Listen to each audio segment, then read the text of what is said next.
What's going on, guys? So I hope you're having a great week. I wanted to do an update video about what we've been up to this month. Of course, the first thing is we're working on the truck. We're doing more videos for that coming up soon. Still got to put the ceiling, the roof canvas thing on there. So I guess that's next. But I guess that'll be in some upcoming videos. So finishing up the truck. The ultimate scuba truck. The second thing is we took on another intern.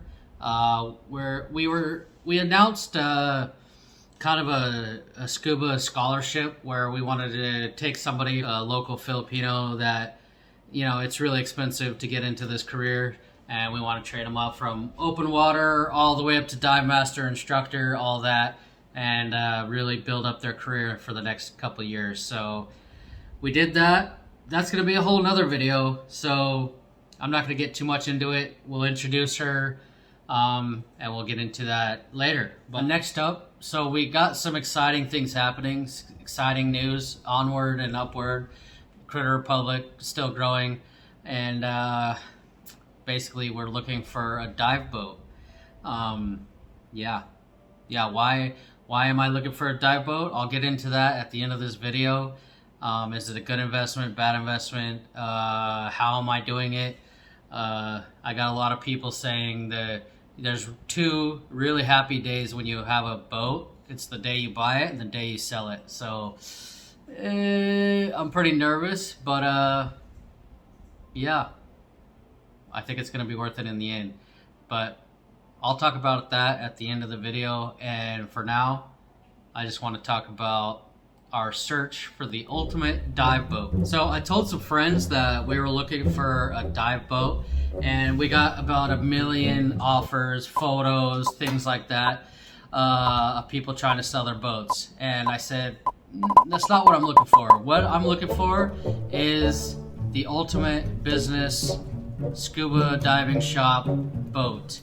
One with a huge capacity. I could take out all our divers, whether it's just here on the coast or to Apple Island or day trips to like Sikihor, Cebu, stuff like that. I need something that is gonna have good cash flow every day, every week, every month, and get a really good return on investment.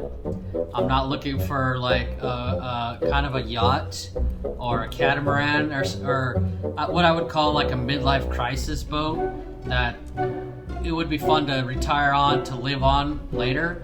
No, I'm looking for a workhorse, something that's perfectly built for lots and lots of divers, daily use. Because right now, I'm spending between 50 to 100,000 pesos a month renting other people's boats. That's how many trips we got to Apple Island or wherever.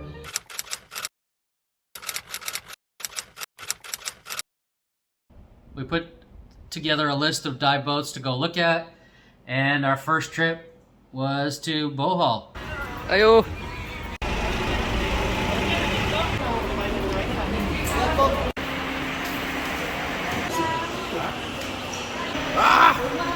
Eyeballs.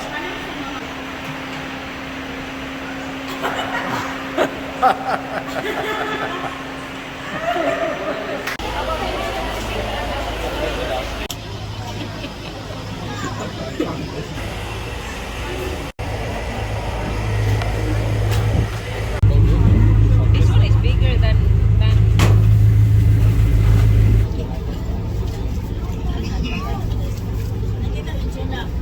Kuya, I like your hair.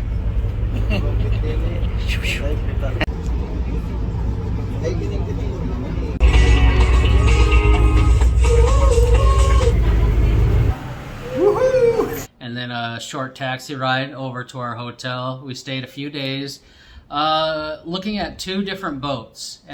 Came here at the wrong time. We need low tide so we can get in. And one was massive. It was just way too big. Well, it wasn't too big. It would have been the biggest boat here in Darwin. It had like a capacity of like 60, I think.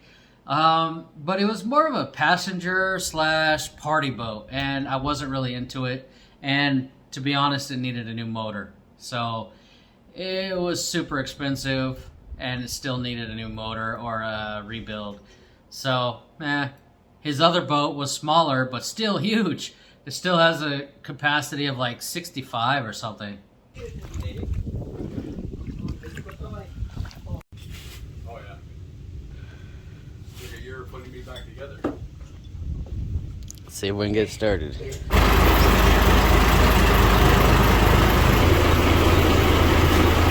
You said the coolant system is circulating? Oh, it's okay. There's a big coolant system that goes out of the motor on a pipe outside and circulates back in. It's a pretty good cooling system, and it's circulating, it's working. Those look pretty new. So we found this little shipwreck yard where they're building boats. Let's go check out some parts. They can build solid ones or the bamboo outriggers just so we can get them home. They got some nice canopy tops. I like these. They're steel instead of that wood. Is that the 60? Back to Darwin. It still had a capacity of like 45 or something like that, and it was really big. I think it was like 75 footer. But even though it was a little bit more built for diving than the other one, it still would need a lot of work to just kind of customize it into how I want. I've been on a million dive boats, especially in the last year. I know what I want. I know what works, what's handy, what's efficient. It would still cost a lot to do it, but it was a little bit better set up than the other one. So after we looked at these two, we went back, sat in the pool at our hotel, talked about it, came home back to Darwin, talked about it, thought about it, and we're like, you know what? That little one's our best option right now. Let's keep looking. So we got a call the next day. Hey, come look at this boat. They sent us a bunch of photos, and it looked good. It was called the Megatron.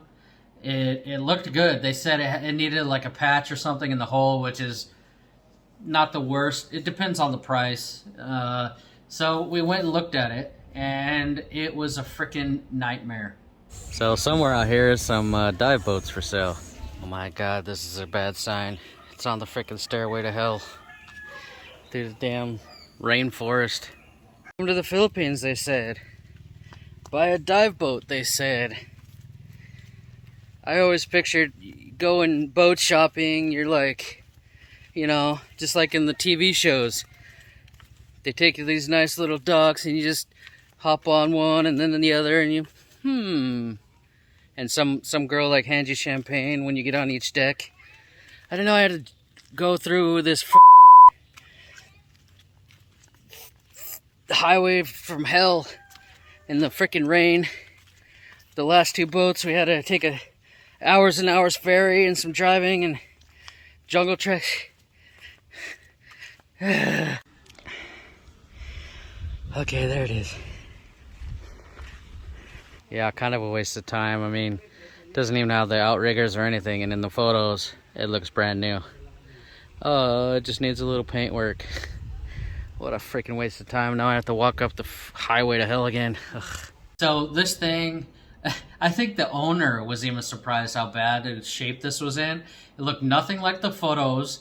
I think they took photos and then they parked it on this beach 3 years ago, and then they haven't looked at it since. Because when we hiked down this freaking trail, by the way, this is like a road to hell. It was such a nightmare walk in the rain, so slippery. When we walked down there, the owner was like, oh my God, she's trying to justify it like, it's not that bad. It would only cost 500,000 pesos to fix up. I'm like, she didn't even say anything to me. She turned around, hiked all the way back up, got in her car. I never heard from her again, but I saw her Facebook post. She like cut the price in like by 2/3. She's basically giving the boat away. It's a pile on the beach good for a bonfire. That's it. So that was a waste of time. So we looked at a handful of other boats here around Tambobo Bay, Dumaguete, Darwin, everything, and they just weren't right. They weren't running. They were too expensive. Something was always wrong with them. Then we got a call that one of our friends and subscribers down in Cebu is selling their boat and their dive resort and would want to help me out, basically. But it needs a new motor and it needs some hull repair. We had a typhoon a year ago, right after he got done building it. It was brand new, but then we had a typhoon and it wrecked it and it flooded it.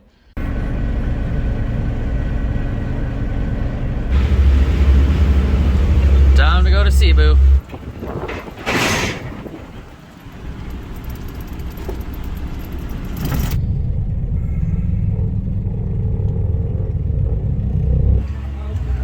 Well, this is definitely better condition than the other one. Let's get outside.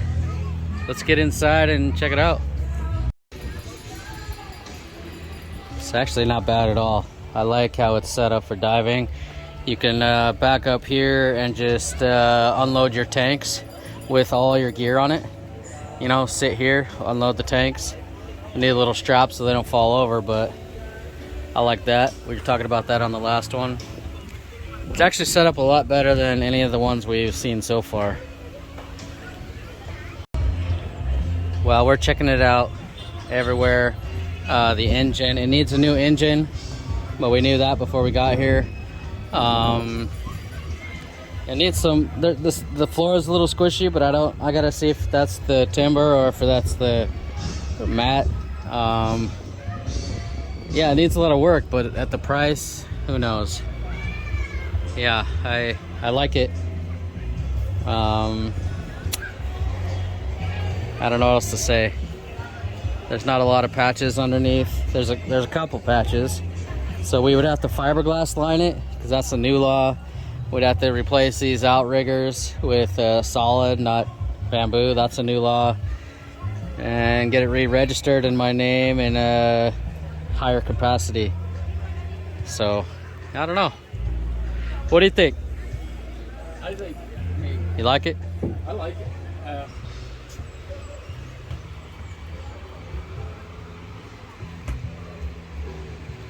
I like that it's a one-piece platform. Yeah, there's a lot that I like, because I've been not just looking at boats a lot lately. I've been riding on a lot of boats, all the ones that we rent for our divers. So I know what we like and don't like. There's a lot of cool stuff. A lot of stuff I'd change, and this one's got a lot of potential. It's not a bad one, actually. This part's pretty solid where I'm standing. Down there's the motor, and here's the pilot house. Instead of walking on the sides, I think I'd probably put a door here for the captain and whoever to go inside. They can make coffee in there and stuff. And then maybe put more tank holders there on the side. I don't know. We were really pleasantly surprised. I could tell out of all the boats we looked at, this one was built by a diver, a dive professional, because it was super convenient, super it was really convenient for divers. It held a lot of divers. It held a lot of dive gear, dive boxes, dive crates, first aid station, everything like that. It had a lot of room for tanks, dive tanks. It even has those benches where you could just back up and drop your gear, or gear up. You could just sit there, and there's holders that hold the tanks with the gear already on them. So he thought of everything. You could just tell this one was not just built for divers, but built a way better quality. Even though this thing has been sitting on the beach, getting flooded every high tide, it was still no rot, no nothing. The only problem was what he told us. A couple holes in the hull, and the motor needs replaced. So we're like, wow, this might be the one, and the price is right, and we're pricing out some motor. I don't know. This could be the one, because I mean, just check it out. It's just built perfectly and what we're looking for. And of course, you know, once I get it here in front of the shop, I'll do my own customization of the interior, make it even more convenient, more awesome. I'll raise the capacity. He didn't have that many divers, customers there in Allegria, so it was cheaper for him just to register it as a 20 capacity boat, but it actually holds 60.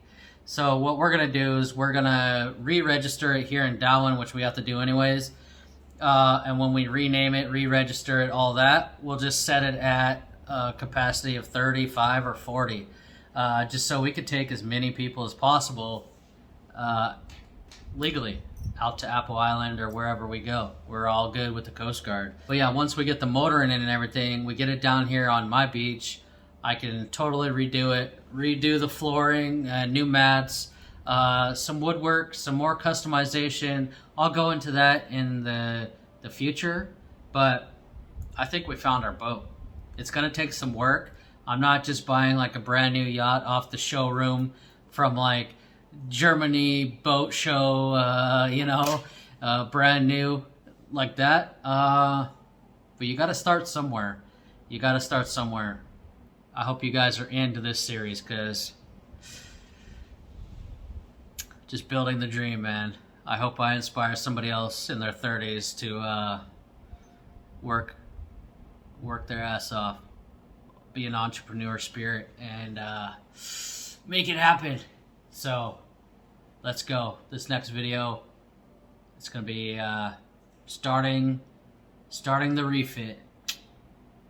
See you guys soon.